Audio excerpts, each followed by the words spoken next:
Donc, pour ceux qui ne le savent pas, j'ai été directeur central du commissariat des armées de juillet 2010 à la fin de l'année 2016. J'ai d'ailleurs pris la suite, le 1er juillet 2010, du commissaire général Porcin, qui a été le premier directeur central du commissariat, ne l'oublions pas. Je vais porter un regard, pas critique, mais un regard lucide sur ces 6 ans en 2 périodes. La première période, 2010-2014, c'est ce qu'on peut appeler le petit service du commissariat, et je vais vous expliquer pourquoi. Ce service du commissariat, il peut être résumé en quelques mots. Premier élément, c'était une nécessité. On peut le regretter, mais les armées, à la suite des nombreuses réductions d'effectifs et de budget, avaient de plus en plus de mal à financer des soutiens modernes et, de manière très naturelle, concentrer leurs moyens sur la préparation opérationnelle. Et donc, un nouveau modèle s'imposait. Ce modèle s'est révélé être le service du commissariat des armées. Deuxième petit élément, le commissariat des armées, c'est le résultat d'une volonté.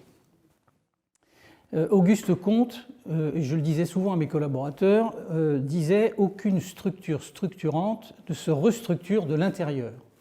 Jolie allitération. Et autrement dit, on a beaucoup parlé de fusion des commissariats tout au long de ma carrière, puisque j'ai pratiquement vécu dans cette logique, mais aucune décision n'était prise. Et la décision est venue du président de la République, Nicolas Sarkozy, au titre de la révision générale des politiques publiques.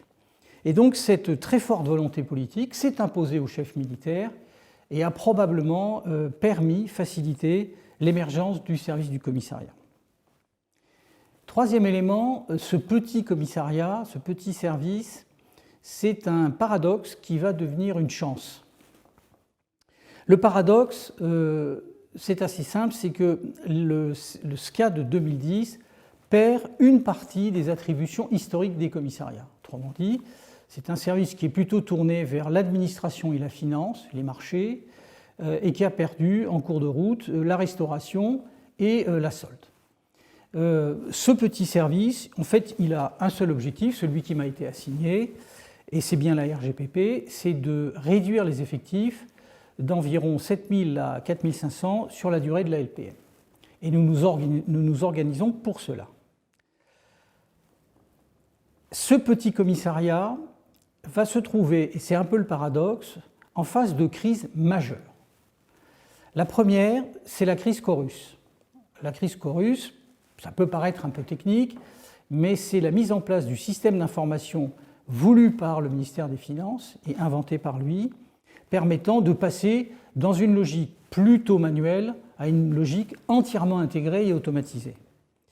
Il est décidé au sein du ministère, et j'en suis parfaitement d'accord à l'époque, de basculer dès 2012 les services gestionnaires sur Chorus. Bien entendu, cette réforme vient impacter de plein fouet la mise en œuvre des plateformes achat finance, des PFAF, qui ne s'appellent plus comme ça d'après ce que je sais, qui sont contraintes à peine nées de revoir l'ensemble de leurs procédures et de former l'ensemble de leur personnel. Résultat de la mise en place du système, il était un peu prévisible, en gros pendant 6 mois nous ne payons quasiment aucune facture et qu'il a fallu effectivement résorber ce non-paiement, cette masse de factures pendant la deuxième période de l'année. Première crise très importante, en tout cas pour la partie financière. Deuxième crise, la solde. Alors la solde, je ne vais pas rentrer dans les détails, tout le monde connaît. À la fin de l'année 2012, au moment où l'armée de terre bascule sur le système Louvois, le système implose, il n'est pas capable de faire face à la demande et les soldes ne sont quasi plus payés pendant quelques mois. Monsieur Jean-Yves Le Drian, le ministre de la Défense de l'époque, et son cabinet nous chargent le commissariat de prendre en charge le service de la solde et de régler en fait 3 problèmes. Le premier, c'est corriger mois le mois l'ensemble des soldes défaillantes, plusieurs dizaines de milliers sur certains mois, réparer le système Louvois, qui présentait des bugs à l'origine de toutes ces soldes défaillantes, et enfin participer avec d'autres à ce que serait l'avenir, c'est-à-dire la mise en œuvre de sources soldes.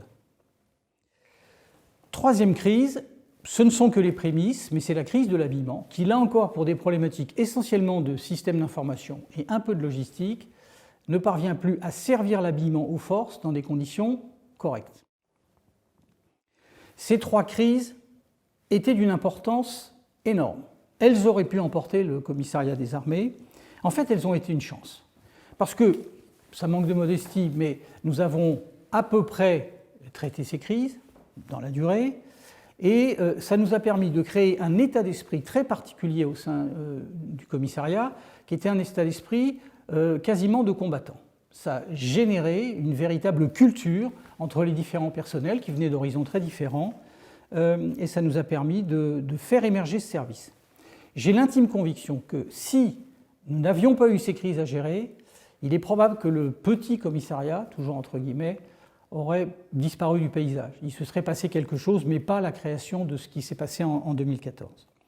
C'est un commissariat qui n'avait pas de contact avec le terrain et donc qui était en grand danger de subir à la fois une approche bureaucratique et entre soi. Deuxième période, 2014-2016, donc le commissariat prend en charge les GSBDD. Cette nouvelle période, alors on ne va pas l'appeler le grand commissariat, là, ça manquerait de modestie, mais ce commissariat peut être décrit en quelques mots, ou quelques lignes de force plutôt. Premièrement, le commissariat retrouve son périmètre fonctionnel historique. Autrement dit, tout ce qui avait été perdu au fil d'un certain nombre de réformes, et notamment de la création du commissariat des armées, le commissariat 2014 les récupère.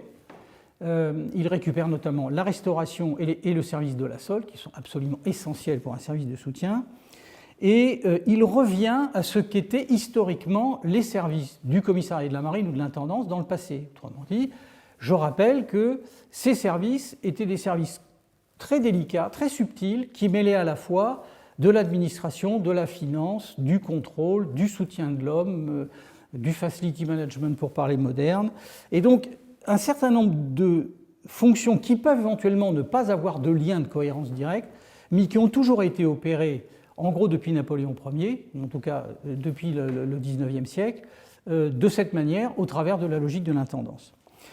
J'ai toujours pensé que créer ce service du commissariat des armées revenait à s'adapter à une nouvelle équation en respectant à la fois notre histoire et notre passé.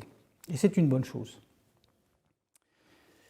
Deuxième grande idée, le service du commissariat retrouve ses clients. Autrement dit, là, j'ai un petit sourire et un petit clin d'œil au général de Villiers, qui fut mon ami et mon chef, et qui n'aimait pas ce terme de client, mais c'est juste pour me faire comprendre. Un service prestataire ne peut pas vivre s'il n'est pas en permanence placé sous l'œil critique des bénéficiaires de la prestation. Or, le service du commissariat avant 2014 n'avait pas cette critique absolument indispensable à la survie. Retrouver ses clients a probablement permis au service d'améliorer de manière très importante son organisation. Autrement dit, un certain nombre de fonctions ont pu être réorganisées dans cette logique de service client. Troisième élément, le commissariat peut réaffirmer sa vocation militaire. Pourquoi ? Parce qu'en prenant dans son périmètre 12 000 militaires, il est en mesure de faire valoir sa vocation militaire au travers d'une préparation opérationnelle revue, entièrement rénovée, qui lui permet d'être prêt à tout type de projection. Je rappelle dans ce domaine que le service du commissariat est un service qui n'est pas un service militaire. Il accueille bien entendu de nombreux civils très volontiers et très fraternellement.